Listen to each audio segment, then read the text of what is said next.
This is House Planning Help episode 400.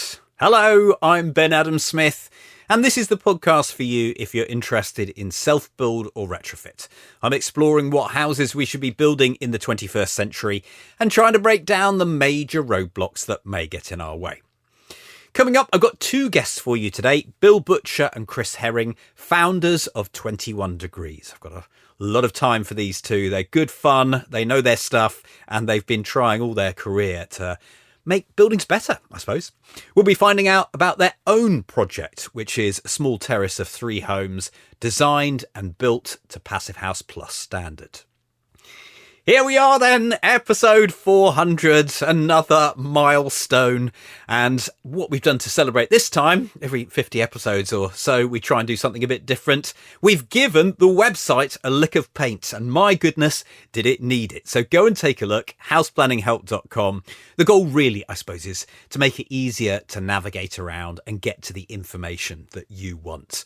So also we'll try to meet you where you are, whatever that stage is in the process, and hopefully share and take you straight to the relevant and important resources. Finally, at episode 400, I suppose we rejigged the website as a bit of an archive because we're about to veer off, turn a corner here. We'll still be talking about high performance homes, but we're opening a new chapter. And as we go forwards, I'll explain more about that. But we're off to West Yorkshire now for today's podcast. As I mentioned, 3 homes, 3 couples. So voices you'll hear today, Bill and Jean, Chris and Jan, and Andre and Veronica. And our plan today is firstly to meet the group, then to explore the plot and get some technical insights, find out more behind the scenes of the project. So if you're going to tackle a project as a group, you need to get together. And that's where I arrive on the scene because they're having a meeting. So that's level, that's slope, and then that's level. Yeah. So it's How does the car parking work then, Bill? Does each one of these step down then? Well, I don't think it's worked. No, they go in like that. Oh, they are sloping. Oh, So they'd be on the They'd be on the same slope. slope. Yeah. They'd be sloping up like this and then levelling out there. Because like when we walk to yours here, how the drive goes down, I'm kind of going, if it was something like that, that feels quite steep. So let's start to find out more about the group and their aims. Chris kicks us off. So we're the Mount Pleasant self-build group, Ben. There's 6 of us, 3 families, or 3 houses. Perhaps the story starts with the fact that Jan and I bought the land and we decided to go for planning permission for 3 houses where the stable block was, as a bit of a punt, because we didn't know whether we get it. We obviously eventually, when this started looking like we might go somewhere, so I was talking to Bill and Jean, I knew that they were interested, that they did quite a bit. You can talk about that, whether you wanted to move back to Marsden. And then, do you want to explain about Veronica and Andre, Jan? Yes, so Veronica and I have worked together for a number of years on various different projects, mostly me drawing her into things that were really difficult and hard.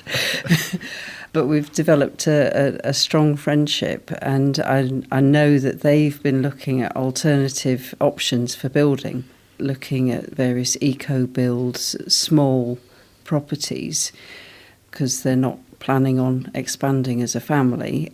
And it actually was the perfect fit. So it's a sort of just one of those coincidental things that don't really seem that coincidental. They're sort of fatalistic. And you bring a secret skill as well, that you're a land solicitor. Yes. So that is helpful. Has been helpful up to this stage in terms of dividing up the plots, negotiating with some of the neighbouring landowners to tidy up boundaries and things like that. It is a very highly skilled set of people that have just got together for this. It seems. Are you highly skilled?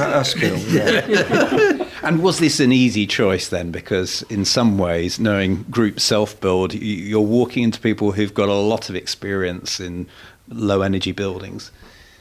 Well, yeah, it's an obvious choice because there is as a couple of immigrants who come to a new place, and I mean, we work, but we know a lot of working people at the moment don't really stand a chance of building their own house. Having an opportunity that's really in line with like the values of how we think ideally all housing for everybody looks like, but also doing it with people who are really skilled and who really care as well, because creating this community all together really makes sense in terms of how we want to live as well. So there isn't really a reason why not to do it. And what did you want from this building? What's the purpose, or do you each come with a different objective? Well, Bill's been building passive houses now for an awful long time. Is it 17 years? And it felt like time for us to have one that we can live in as well. I totally agree. And because this was a house that you built when you came to the area. But it's not a passive house, the one we're in now. It's great. It's a great house. It's been a great family house, but we can move to somewhere smaller. And I personally really like Marsden. I think it's interesting because when this land first came up, Jan was at an auction in a professional capacity, and it didn't meet its reserve, and she came back and we met up in the evening. We were both away the next day for a period of time, so it was like, oh my God, this land, what do we do? And Jan said to me, well, you've always been talking about passive house for the last 20 years nearly. Surely you want to live in a passive house. We've got a piece of land here that we can also do other projects that Jan wanted to drive forward. But the opportunity to build a passive house, and it was really the last opportunity I thought that I would ever have to do that. It feels, several years down the line, slightly crazy, but then crazy is good for you and keeps you young. Is there anything else that is useful to pass on to others about working in this team? It's not a big community build, but it's also not a one-off self-build. So what have you learnt so far? I think one of the things working in a team like this, and also in other things that I've been part of, is the strength that any team brings, in that, you can feel really, oh my goodness, this is ridiculous, what are we doing this for? And then somebody else will be really upbeat, and so you're supporting each other in those soft ways that aren't necessarily just about what skills you're bringing. It's about being in it together. I think if it had just been Chris and I, we probably wouldn't have persevered, or we'd have just built a little shed and spent our summers there or something like that, rather than go into something that's quite so complex because of the support that we're bringing each other. And is this a good idea, you being neighbours? Okay, maybe we won't answer 5 years' that time, one. you can come back and ask that. Well, what do Veronica and Andre, what do you think about being next door to two geriatric families? So it will be quite difficult with Bill, I think, because they're discussing the curfew and the stuff like that, so... Yeah, there's going to be no music after 10 o'clock. Right. That's proper co-housing now. G did suggest that we named this Geriatric Gardens. But I agree with Jan, actually. I mean, I think that thing about building teams and beginning to trust each other enough to feel safe in the joint decision making. You don't always, you go in thinking, I'm not sure what I think here, and I don't have to decide. I can listen to others, and you reach a sort of discernment, was what you'd say in Quakers, really, sort of discerning it between you somehow, and beginning to trust that process. And not always being sure that the decision's quite what you would have made, but trusting that between you, you've reached the best decision. I think that's a really powerful thing, actually. The way the world is going, we keep doing the same things the same way. I think there's a famous quote from Einstein about if you keep doing the same things, you get the same result. So this is slightly different. This is trying to build better houses. It's doing it in a slightly different way. We're not a co-housing, we're not a cooperative, but we are a collaboration. And, I think that the thing we want out of this as well is that other people can learn and get inspired. They're not going to be £1 million houses. No. They're all going to be modest houses. None of us have got tons of money to spare, so we are having to be careful about how we do it. So I think what we're doing is building moderate but very nice to live in houses in an affordable way. I had to let them get back to their meeting because you know what it's like in an evening when you're tired and you've still got those decisions to make. However, the next day I caught up with Chris and Bill again and they showed me the site.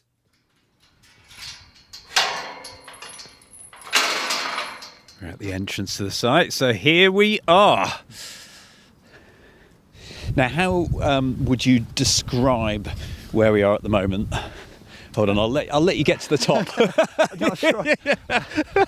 I can breathe and talk. Yes. There are some foundations here already. Has any work actually happened here, or Well, there's destruction? a block of timber stables here, 27 metres long. We're up on a hillside just on the edge of the village of Marsden. Mm-hmm.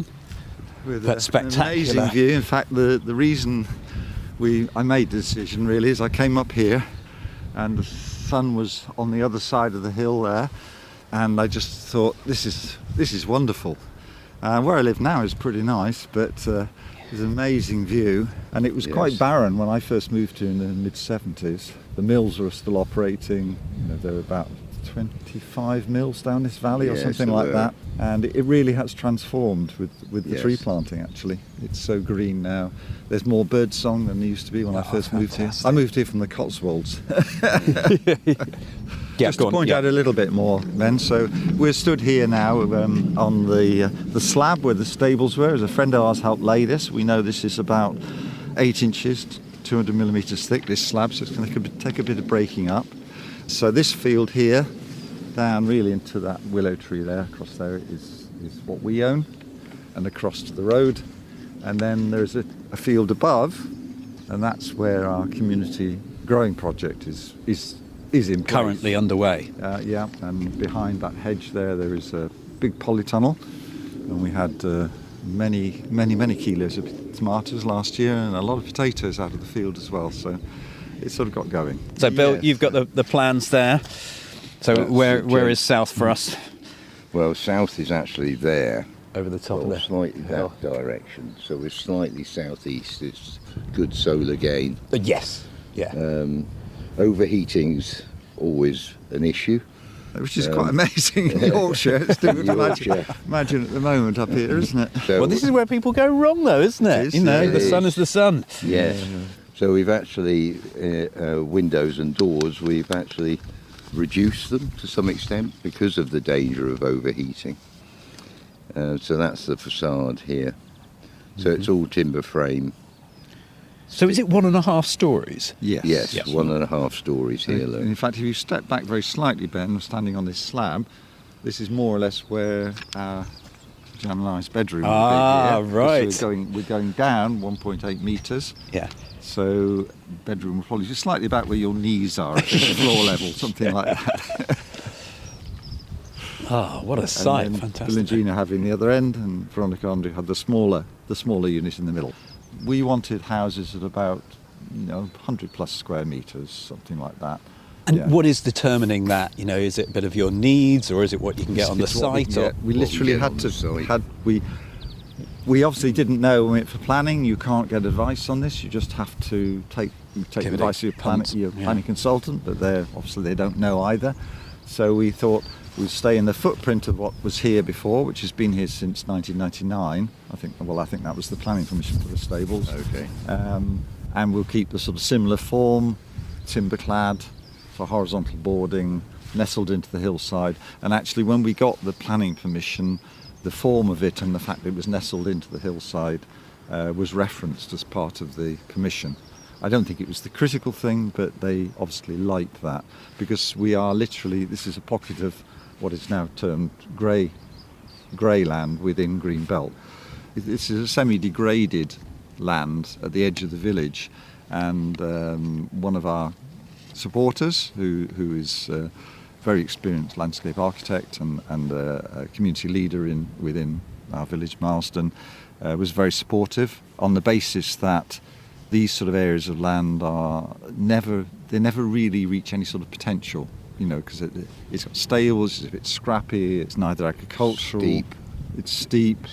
You know, what will at some point somebody get permission to, just because it's not used for anything else, you know, perhaps slight change of rules again. In this way, it means that it sort of protects the edge of the village, while providing housing, of course, which every local authority's got to, you know, got a lot of Try and pressures. deliver on. Yeah. And what about the change of location for you? Because you're both further into these villages, and as you get older, is that any different for you being further out, or does it really make no difference because it's all up and down here? Well, it is for me, living in the next village just over that Yeah. hill there, Meltham. We are on the flat, so Yeah. that has been an issue for me, actually. But you don't get much choice around No, here. in the with whole a valley. lot of self-build, not just around here. Yeah, that's you know, right. sometimes it's this or nothing. Yeah, and everything else is so brilliant about it Yeah. that we're just going to have to manage, aren't we? Yeah, and Chris used the word adventure. I think you're right. Come on, you know. Well, we are you- actually also here because we're on the edge of was a large council housing estate built in the I think 40s, 40s, this, yeah. The Durker estate. We're right on the edge of that, and there is a bus stop about 100 yards along. You know, pretty much flat. I mean, not quite flat along the bus stop, and that's not a bus stop that is likely to get axed because it's servicing a major sort of centre of population in Marsden. So, and that, you know, you can get the bus down into the centre of the village, and the train station is almost level. You know, once you get off this slope here, it's more or less level across So the how train many station. minutes walk is the train station? The bridge that we came over actually, so about 5 minutes, 5 minutes. 7 minutes. 5 or- minutes. You wouldn't think you'd be within 5 minutes of a train station Yeah, looking at this we're- location. And then we're about Brilliant. half an hour, just over, depending on the reliability of the trains, which Yes, is not that- great. We're about half an hour-ish to Manchester or Leeds. Leeds. Now we're going to move on to the offices, but just before we do, so we've described the site. Have we outlined all of the constraints and opportunities? Well, the opportunities are its orientation, obviously, for solar gain, the form factor, which, you know, just a row of 3 terraces, it's going to be easier than 3 detached. I mean, the land was reasonably priced, wasn't it? Yeah, I mean, we took a risk. I think if it had Yeah. been pure agricultural land, or pure green belt, we would have probably paid less for it. Yeah. So there's a little bit of opportunity costs, but certainly, and actually what we've got planning for would not be particularly attractive to a lot of people. You know, so the opportunity now, we've got planning permission, obviously the value of the land goes up, but maybe not as much as you might imagine, because Yes. most people don't want a terrace of 3 quite small houses, really, and very modest. So again, this is to suit your needs. It is to suit our needs.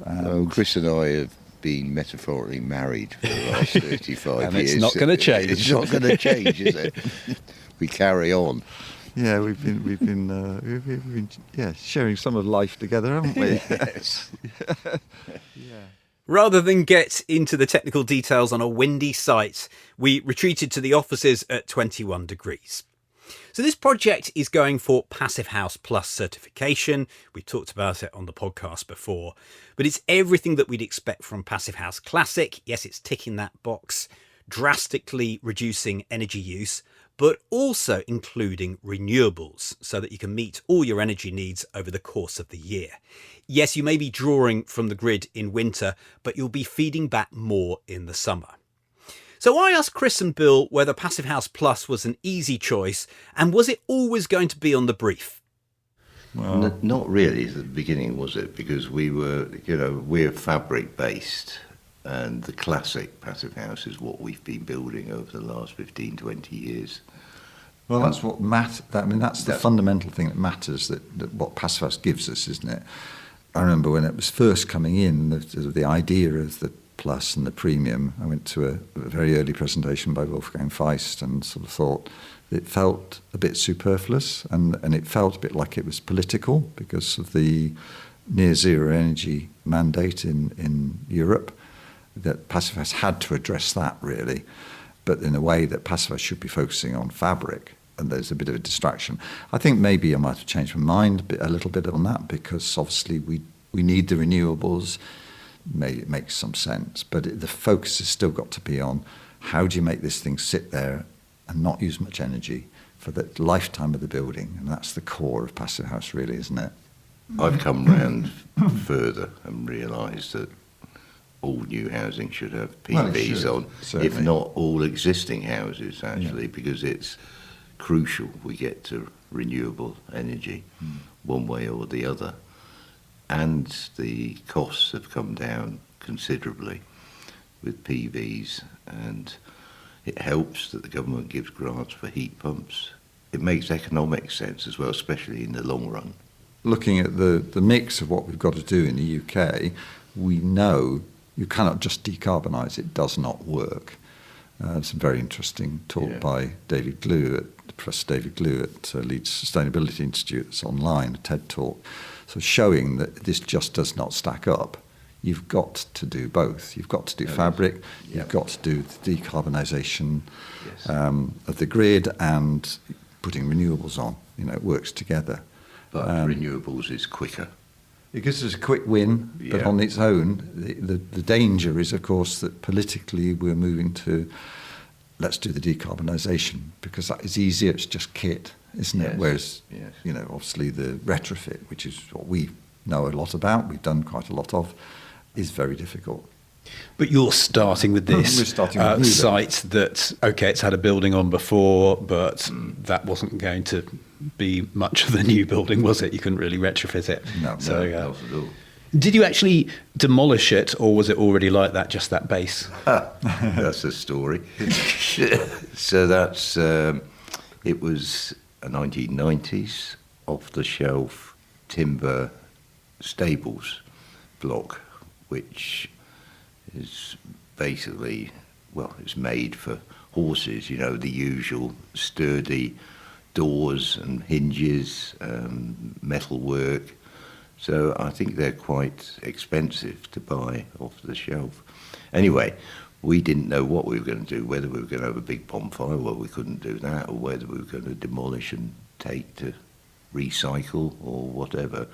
But actually our excavating contractor said, why don't you just put it on Facebook and see what happens? So just before Christmas, Jean, my partner, put it on Marketplace in Facebook, and within 4 minutes she got a reply offering to take it down and take it away.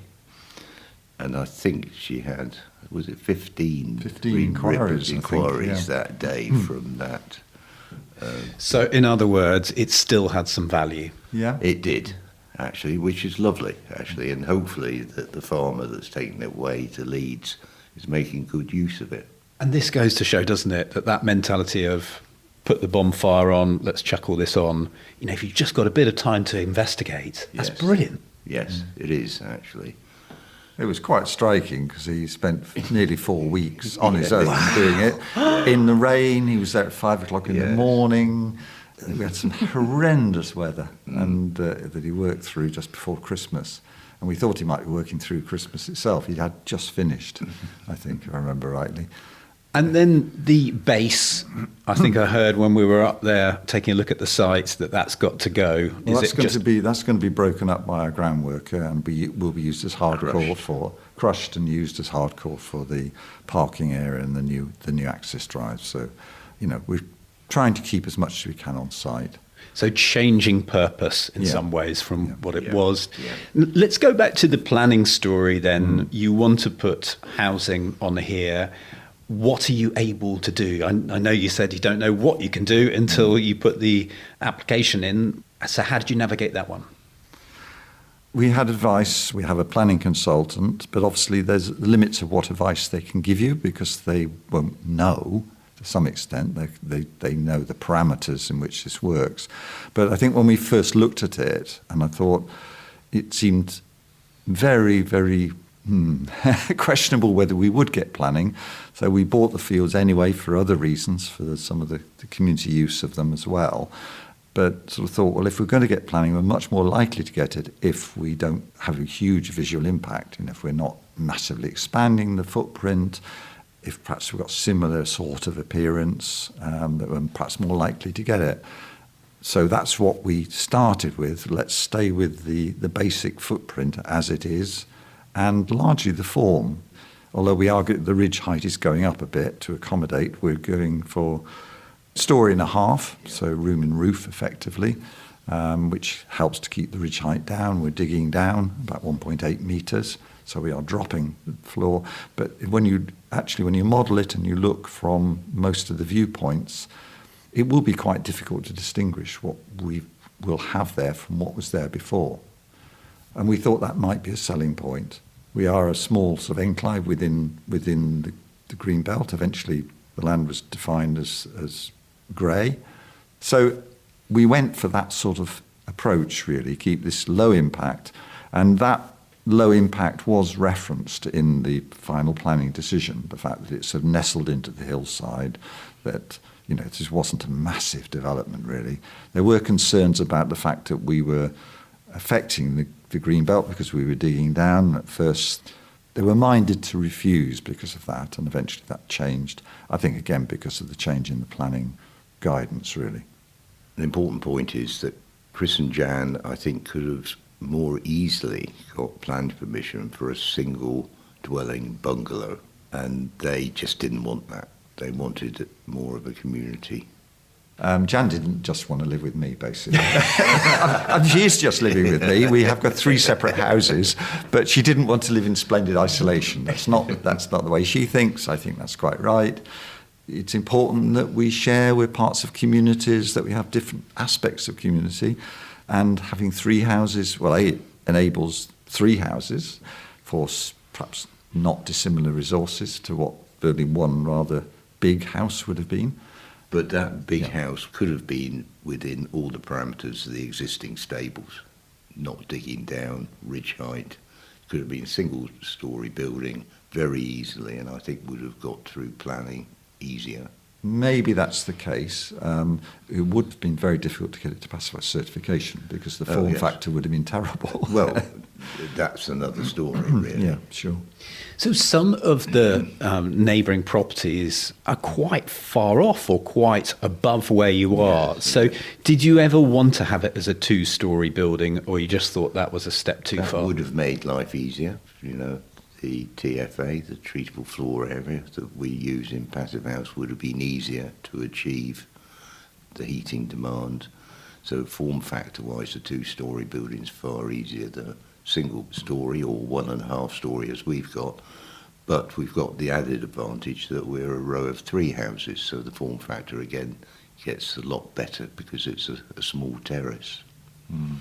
Now, of course, we could go back now and put a new application in for having sort of got permission, thinking, well, we understand a bit more, but that would delay us another year probably. I mean, it was 2 years from when we bought the property until we got our planning permission.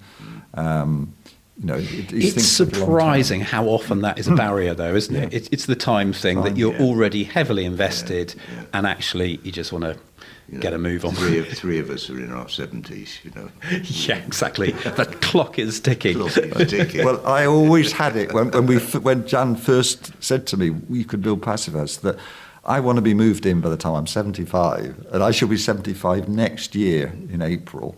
Well, there we go. There is a deadline for you. And you know, we should be moved in if we get going. You know, we're hoping to get on site in the next month or so. Hopefully we'll have the build done within the year. 2 weeks if I had my way. Oh, it's getting exciting now. So what was going to be your build approach? And you've clocked up so much knowledge over the years, both through 21 Degrees and all the various, you know, the MVHR you supply and the windows. But how are you going to build this? What's guiding your decisions? You've got the value engineering that I know we'll come on to as well. So when we first looked at this, and I hadn't involved Bill at the time because Jan and I bought the property and were looking at it, and we didn't know who would come in with us. We knew that it wouldn't be one property if we went for planning. And I always had in my mind that we would do off-site construction because that sort of pushes a lot of the risk out to somebody else. You know, that was where I started, if you like, to be timber frame because it's quick to get up. It's low impact, it's biogenic materials largely can be, which I think is important. Generally lower carbon than any other solution. It changed a little bit. Well, it has changed over time. Obviously, Bill and Jean got involved. That every other building that you can see is Yorkshire surrounding stone. is Yorkshire stone. It is, yeah. And is what we developed back in 2009 with the Denbydale Passive House. But the latest project we did in 23-24 was timber frame. Basically, embodied energy became the big issue after we'd sorted out in-use energy. So yeah, timber was the way it was. Decided in the sense that the existing building was timber as well. So we thought that would help. And we had referenced the timber cladding that the existing building Yes. had Yeah. in the planning. So in a way that, again, keeping that form, we didn't know whether that would be a telling point with the planners, but as I say, when the decision came through, they did sort of reference this low impact and nestling to the hillside. So we think maybe it had played some part in the decision. Where are we at with masonry passive house? Slight aside here, but I do want to ask the question. Has it run out of road for exactly the reasons that you've just said, or is there still good reason to be building masonry passive Well, I houses? do a lot of consultancy with self-builders, and because of the very reason we did Denbydale in that way, that the industry in their village is used to doing masonry.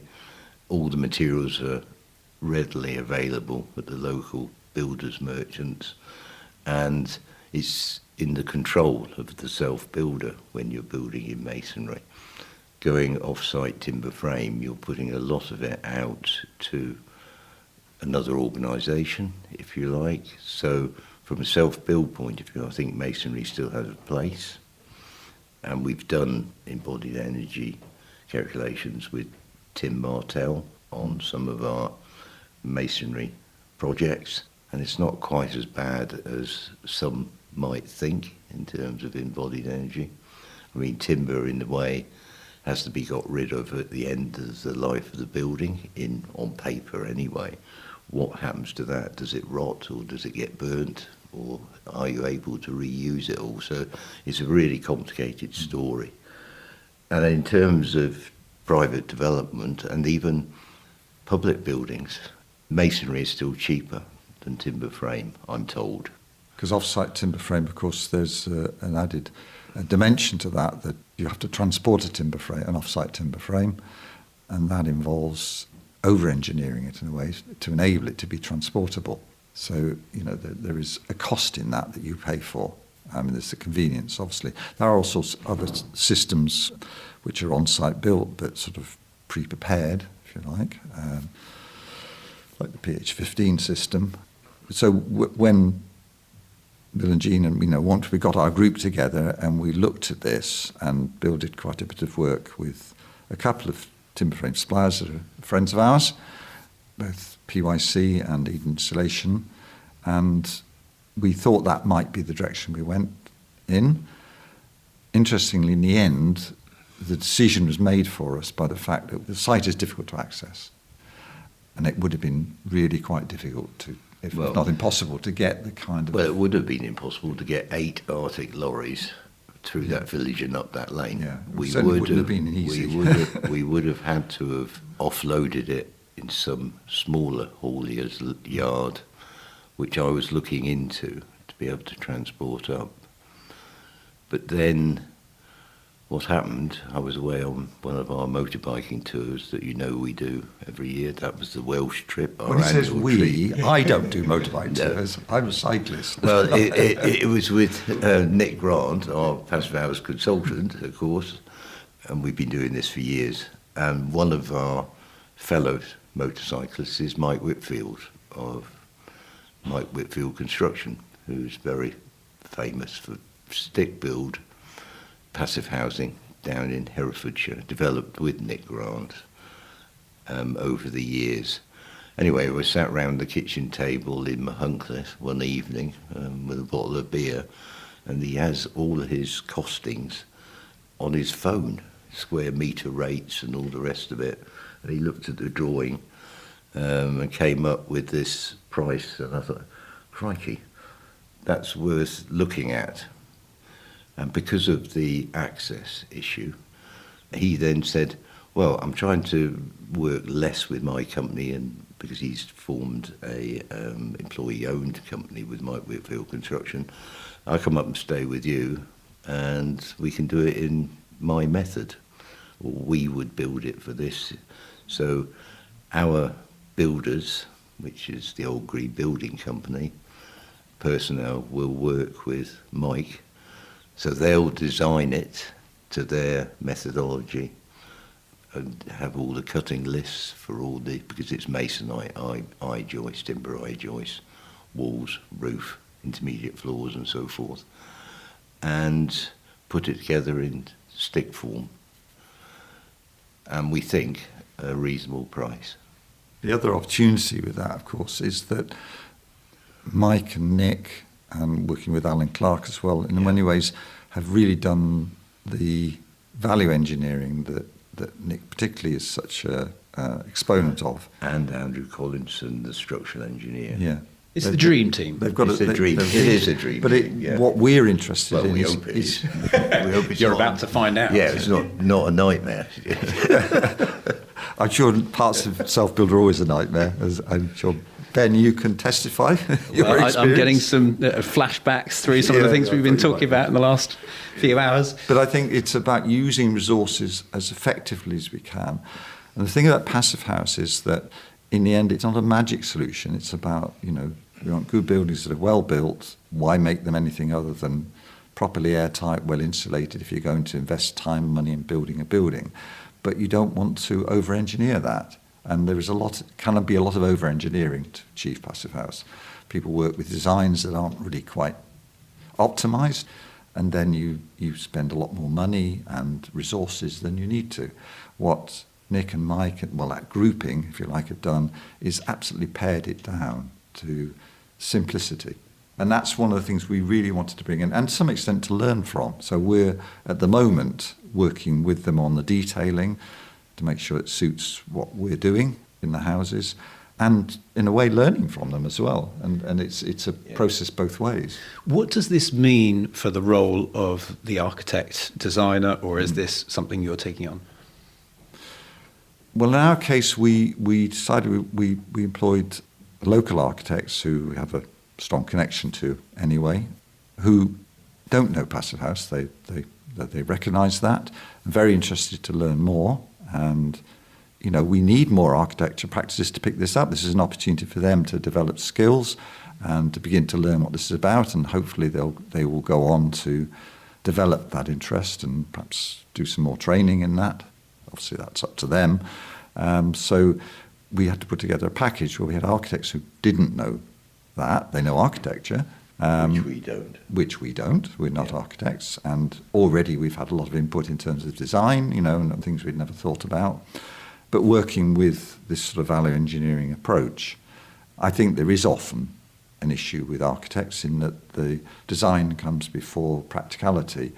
Where architects have got the understanding of Passive House and have worked with it fairly extensively, I think they're much more likely to come up with designs that will not be expensive to get to Passive House, if you like. There are simple things to think about. It's part of the design literacy to have Passive House in there. So we're building that in by having a team that is working together with a degree of humility within the team. Our architects are open to that learning and understand that they recognise what they don't know. And that actually is a big part of it, because we have a lot of experience of working with architects where they really don't recognise that they don't know. That's where it becomes dangerous. So I think it's a good team. We're playing quite a central part, and particularly Bill, obviously, as we're now into the detailing, which is Bill's real area of interest and expertise. We've got all the structural engineers' drawings done, which have gone back to the architect, and they will incorporate in building regs drawings, which is what I need. And my part in that I'll be doing it in pencil, because I don't use CAD. I will be doing the junctions, which is everything, and trying to make them thermal breach free or as minimal loss as possible. So that's particularly the ground floor wall junctions. the eaves. The eaves junctions are worked out already with the system that Mike and Nick have developed, and to some extent the window junctions as well, which is a big one. But of course we supply the windows to Mike Whitfield anyway, so all of that should be sorted.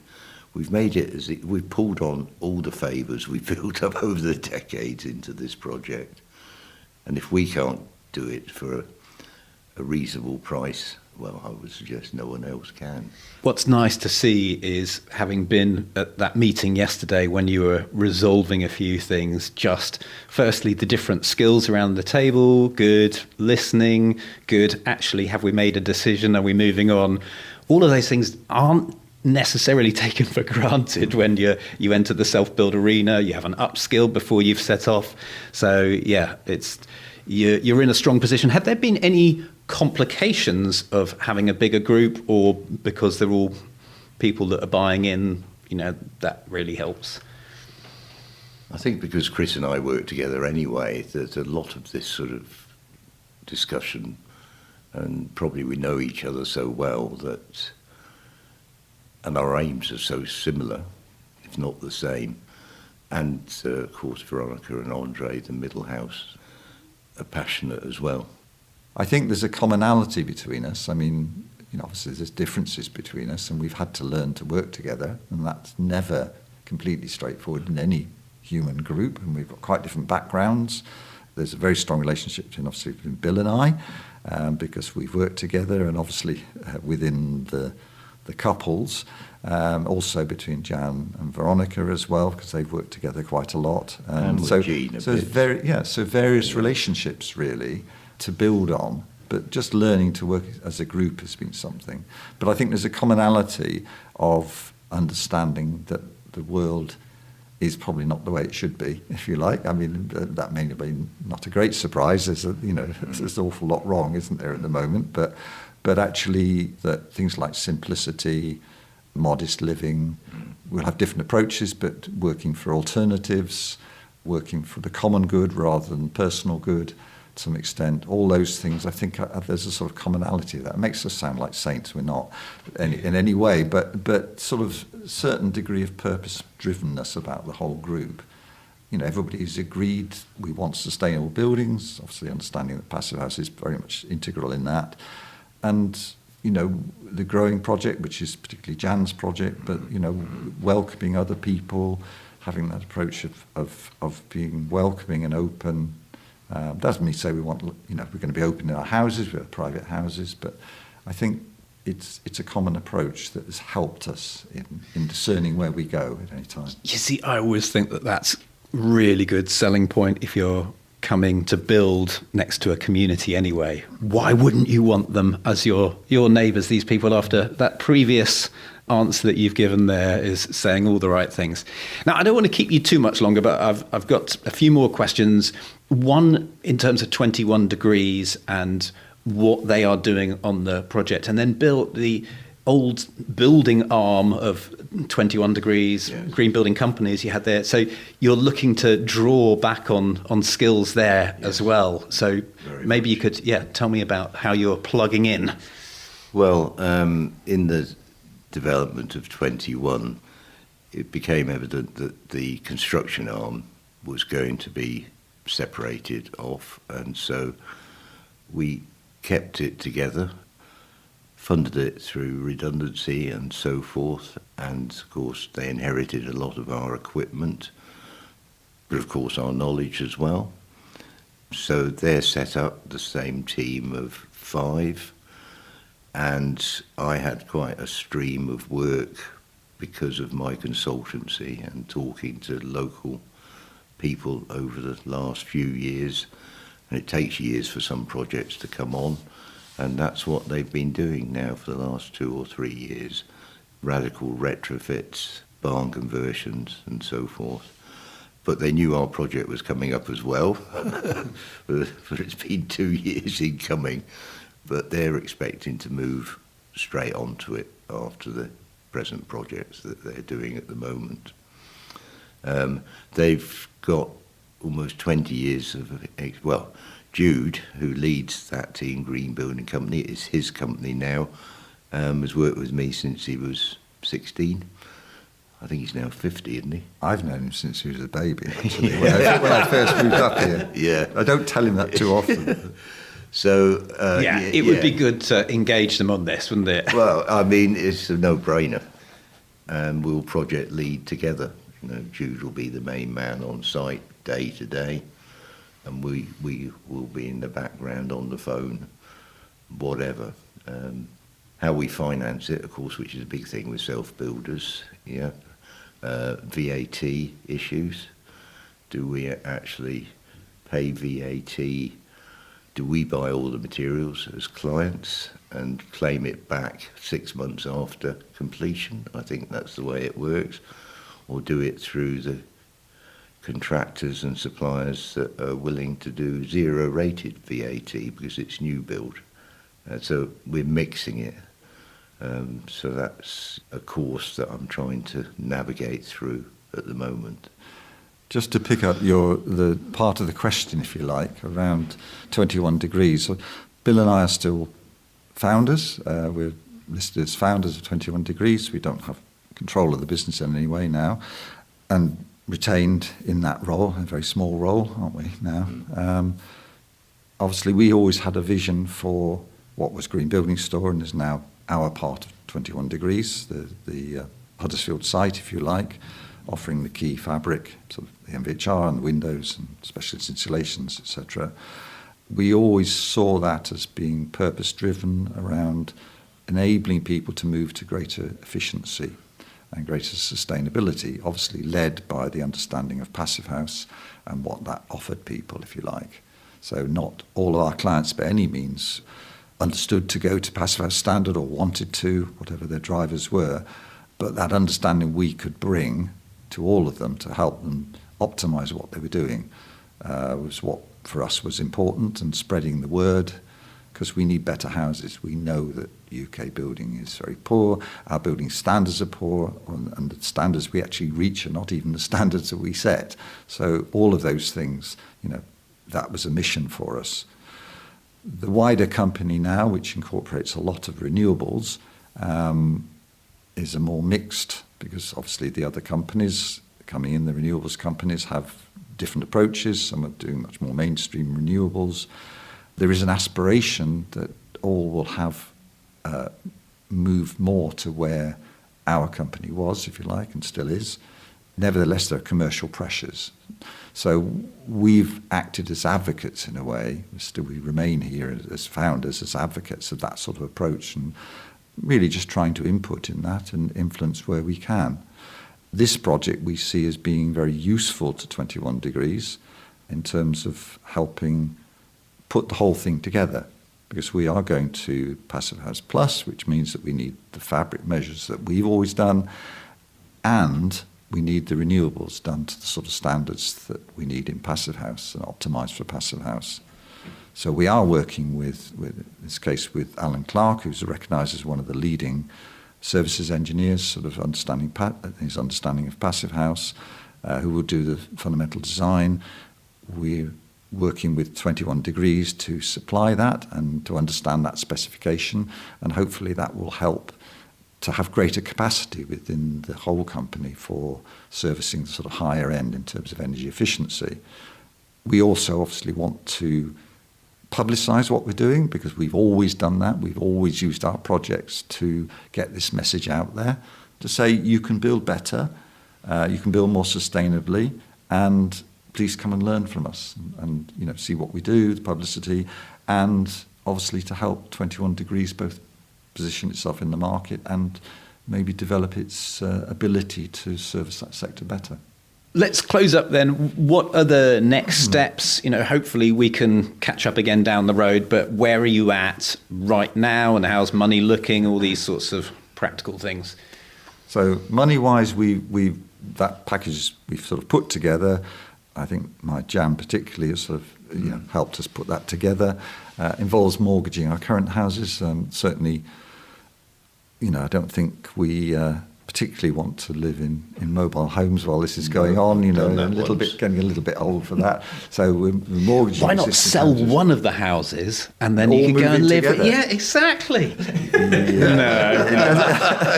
I think I might pass on that one.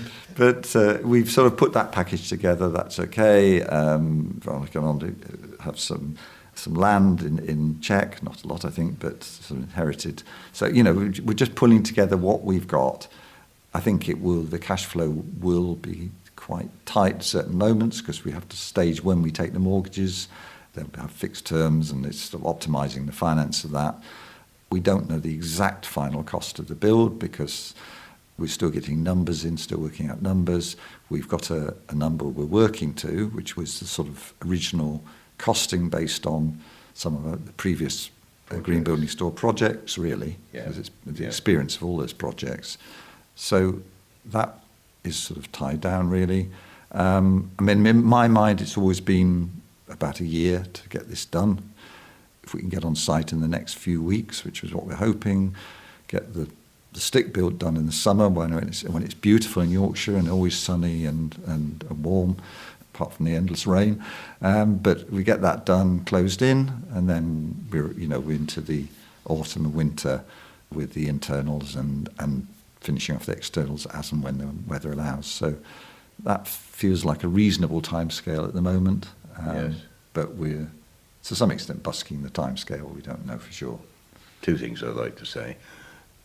I'm really pleased about Andre and Veronica getting their first-time house, first-time buyers as such. I think that's, we older ones bringing in younger people is great.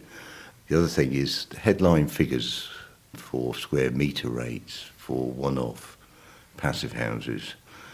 At the ACB conference last autumn, the general chatter between the experience was 3,500 a square metre finished. We've been building upper 2,000s. I'm hoping, because we're project managing ourselves and don't have as much overheads as the usual organisations, that we can keep it down at the upper 2,000s per metre squared. And I think that's what all self-builders will want to hear. Well, that's a good point to wrap up. Thank you very much, Bill and Chris. That's been a pleasure. Absolute pleasure. Yeah. Head online to take a look at the show notes that accompany this session, houseplanninghelp.com/400.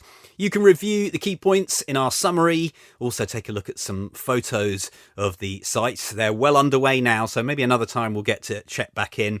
And if you've got a comment or you'd like to ask a question, then you can get interactive on social media. We'll provide the links, houseplanninghelp.com/400. So we're almost there for today. As I mentioned earlier, we're opening a new chapter on House Planning Help going forwards from this point. The thought really is that we know what to build. We keep talking about it in every single episode. So if you don't know what to build, go back into the archive and find out. But I feel like we know what to build. So I'd like the emphasis to be more on moving forwards. I'd like to use everything that I've learned in these past 400 episodes and all the connections that I've made to actually get out there and try and make a difference on the ground. I want to get back to construction. So I'll explain what that means. This has all been a training ground. Can we move things on again? Yes, we know we want high performance. Yes, we know we want low carbon homes. Lots to talk about in the coming episodes. Buckle up. Thank you so much for listening. The House Planning Help podcast is produced by Regen Media, content that matters.